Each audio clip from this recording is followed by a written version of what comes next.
Good morning everyone! Welcome back to my channel. Ngayon parating na naman ang bagyo na si Christine. Mag-iingat tayo lahat mga kababayan dahil malakas ito. Sakop daw niya ang buong Luzon at mas malawak pa, kaya ingat tayo, lalong-lalo na pabugso-bugso ang ulan mula pa kagabi. Pero bukas ng madaling araw, ayon sa balita, darating na si Christine. Kaya naman tayo nandito ngayon sa ating rooftop garden para ibaba yung ating mga net gawa nung malakas na yung bagyo na darating, para hindi masyadong tamaan ng hangin ang ating mga halaman dito. Kaya samahan ninyo ako para ibaba natin itong garden net natin para maprotektahan natin ang mga ibang mga collection natin ng halaman dito, lalong-lalo na ang mga philodendrons at saka mga desert plant like cactus, aloe, and ano pa ba, succulent. Kaya tara na, samahan ninyo ako. Pero kung bago pa kayo sa aking channel, sana huwag kalimutan mag-like and subscribe. Kaya sana samahan ninyo ako at maraming salamat in advance sa lagi niyong pagsuporta sa aking channel.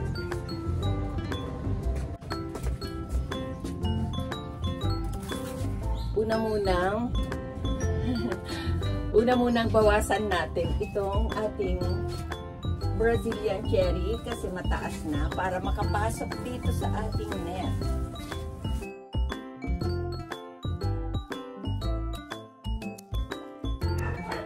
Tapos ng bagyo, saka natin i-fertilize kasi ito, ay malaki na naman ang ating naputol. At alam nyo ba, naputol ko pa yung kanyang bulaklak. Ayan.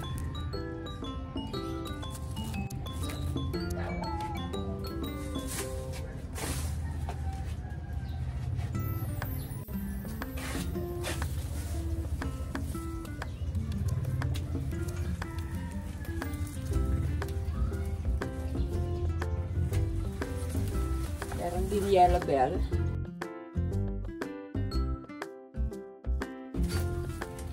Tanggalin natin yung mga makakasagabal sa ating paglalagay ng net. Kasi matagal-tagal din na hindi natin naibaba ito dahil nga yung huling bagyo ay matagal-tagal na din.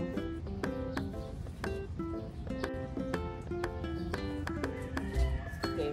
So ito yung ating ibababa para maprotektahan sa matinding hangin yung ating halaman.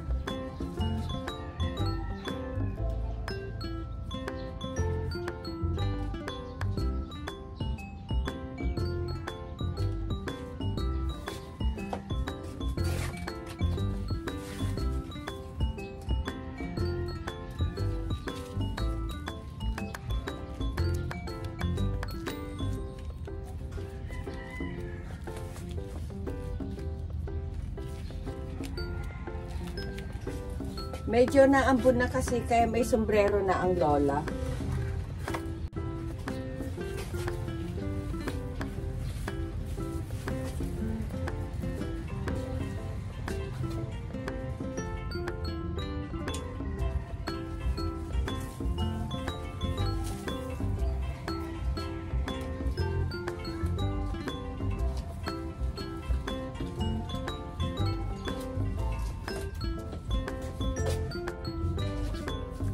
Tapos tatalian natin ng tansi sa baba para siguradong hindi rin liparin ito.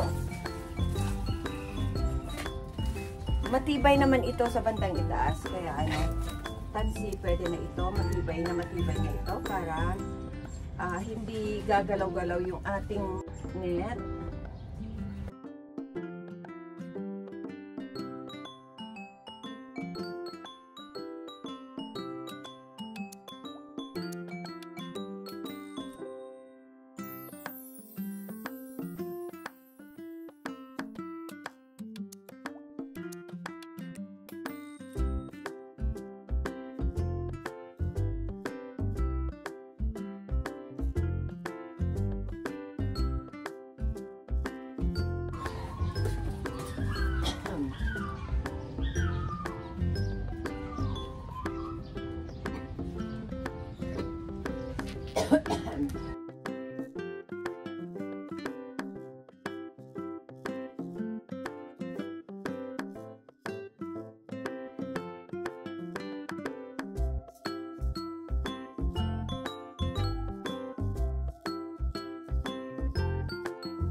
Yan. Natapos na natin sa side na ito. Kaya sa kabila naman tayo.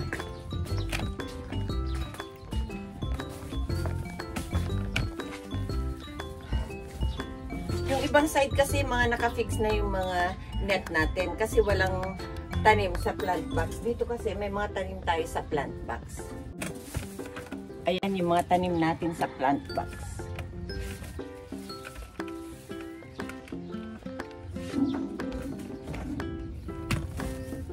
Ayan.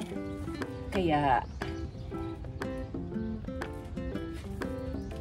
naaalis natin ito. Tingnan nyo, parang malakas na ulan sa bandang Pasay at Manila.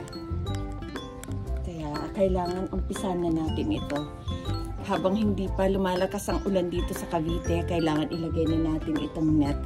Ambon pa lang naman dito sa Cavite kung nasan ako ngayon, kaya apurain ko na ito.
Pawis yung ulo.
Okay na tayo.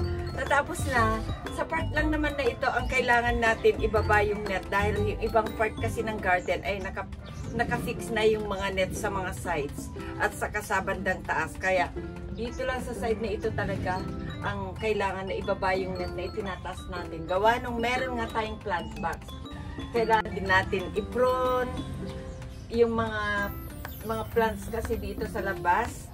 Golf and Country Club yung view natin dito at saka Manila na. Kaya kailangan natin nakikita din yung view natin dito. Kaya kailangan nakabukas yung net natin. Kaya ayun, tapos na tayo.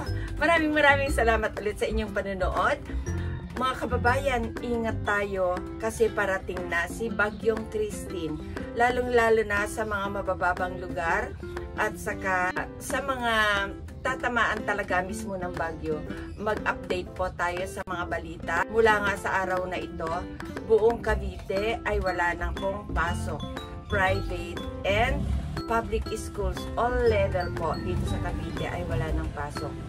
Pero Wednesday morning pa parating ang bagyo ayon sa balita. Pero ito, naghahanda na lahat. Gawa nung malakas na yung bagyo. Ayun sa nakikita nyo, foggy na yung aking likuran. Hindi na natin nakikita yung ating view ng Golf and Country Club ng Orchard. At saka yung Town and Country subdivision dito sa katabi namin na subdivision. Kaya ito na nga, malakas na daw ang ulan sa ibang part ng Luzon. Kaya tayo mag-iingat mga kababayan. Maraming salamat ulit at sana may natutunan kayo. Bye-bye! At ito naman yung kabilang side. Ayan.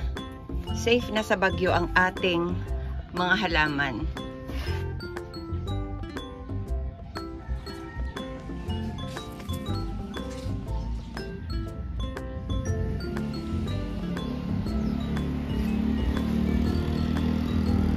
Naman yung kabilang side, yung east side natin.